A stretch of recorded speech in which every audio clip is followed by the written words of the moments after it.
मैं आंखें फाड़ फाड़ कर देखने की कोशिश करने लगा।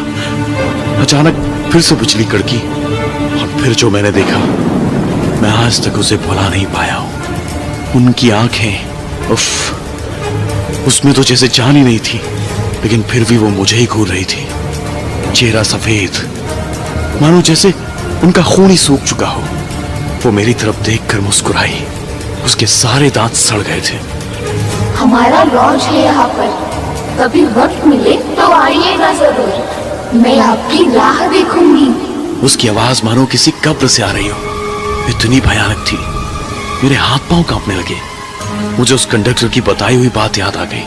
उसने मुझसे कहा था कि रास्ते में अगर कोई पुकारे तो रुकिएगा मत।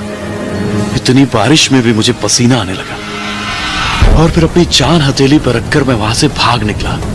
पता नहीं मैं कितनी देर भाग रहा था। गांव में पहुंचते ही मैं बेहोश होकर गिर गया।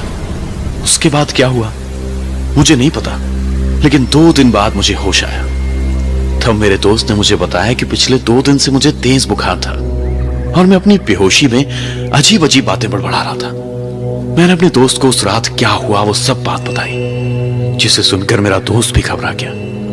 उसने मुझसे उस गांव में घटी हुई एक हकीकत बताई, जिसे सुनकर मेरे रोंगटे खड़े हो गए। वो कहानी कुछ इस प्रकार थी। उसी गांव में एक लॉज था, जिसे एक बूढ़ा आदमी और उसकी नातिन दोनों मिलकर चलाया करते थे। कुछ साल पहले शहर से कोई लड़का उन दोनों के लॉज पर रहने के लिए आया था। वो दोनों एक दूसरे से प्यार करने लगे। लड़के ने लड़की से शादी का वादा किया और फिर वो शहर चला गया। वो लड़की उसके लौटने के इंतजार की राह देख